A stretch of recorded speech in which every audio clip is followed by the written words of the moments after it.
Dans cette série d'exercices, on va voir l'application des méthodes d'étalonnage qu'on a vues dans le cours. L'exercice 1, on a une mesure quantitative des plans, les ions de plan dans le son qui est réalisé en mesurant des solutions standards et échantillons, suivant la même méthode analytique. On a la solution standard avec une concentration donnée ou bien préparée au laboratoire a donné un signal de 0,474 et la solution échantillon qui donne un signal de l'échantillon qui est égal à 0,361. La première question, quel est le type d'étalonnage? Et la deuxième, on va déterminer la quantité de plomb de plus dans le son. Là, en principe, c'est clair, on a fait une préparation d'une solution standard. C'est la solution standard. On a mesuré cette solution. On a fait une mesure spectrale par méthode spectroscopique. Et ça a donné un signal. Le signal qu'on a appelé signal du standard. Ce signal qui est égal à 0,474, en réalité,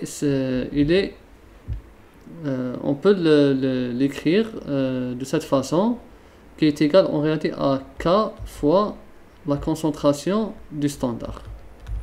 C'est ça, c'est le signal est proportionnel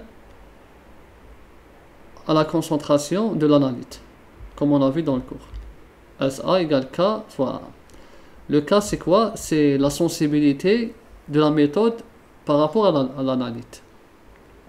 On a vu que le signal ne peut pas être proportionnel à 100% à la concentration de l'analyte, car il y a l'interface instrument qui introduit une erreur dans la mesure expérimentale, donc on ne peut pas avoir 100% du signal. Mais on a vu aussi que en méthode d'analyse quantitative, les analyses se font par méthode comparative. Donc là, on a la solution standard. Ensuite, on a la solution échantillon. La solution échantillon, elle provient du son. C'est du son humain. On a fait une préparation. Ensuite, on a obtenu cette solution échantillon dans la fiole. On a fait une mesure par spectroscopie. La même qu'ici, c'est la même chose. On a obtenu un signal, mais là c'est l'échantillon, qui est égal à 0,361. Maintenant, on nous demande de calculer la concentration de l'échantillon. On sait aussi que le S échantillon est égal à K fois C échantillon. Maintenant, ici, le type d'étalonnage suivi, c'est l'étalonnage, c'est une méthode d'étalonnage externe. Externe, on peut ajouter à un seul point. Donc on a réalisé une solution d'étalonnage externe à un seul point. C'est une méthode comparative qui nous permet de déterminer la concentration de l'échantillon à partir de standards. Comment?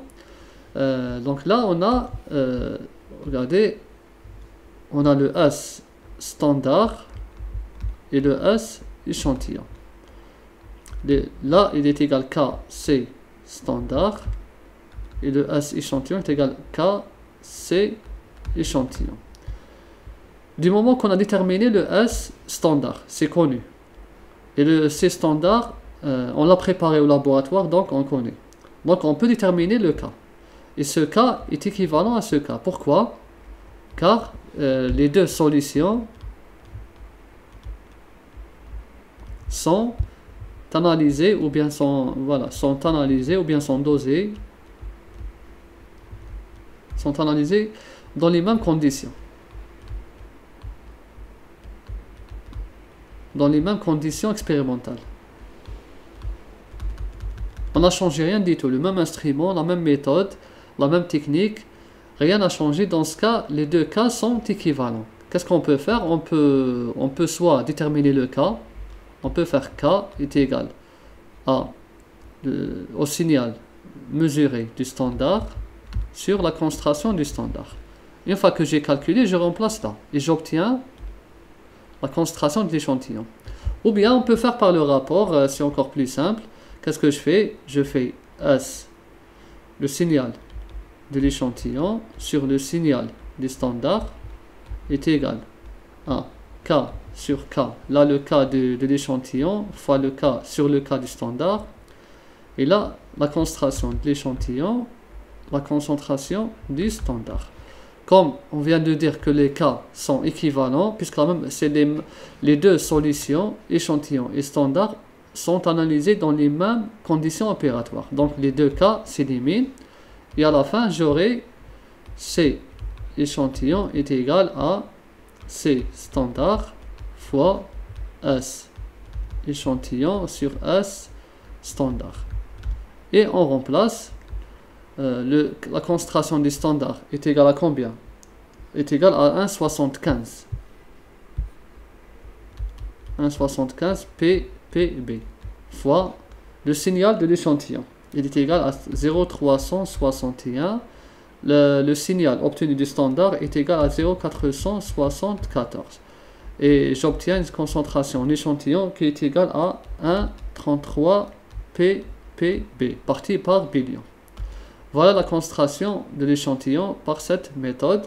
Là, on a pris 3 chiffres significatifs. Pourquoi? Parce que là, on a le rapport, c'est 3 chiffres, et la multiplication, c'est aussi 3 chiffres. Donc, on respecte, il faut prendre 3 chiffres significatifs.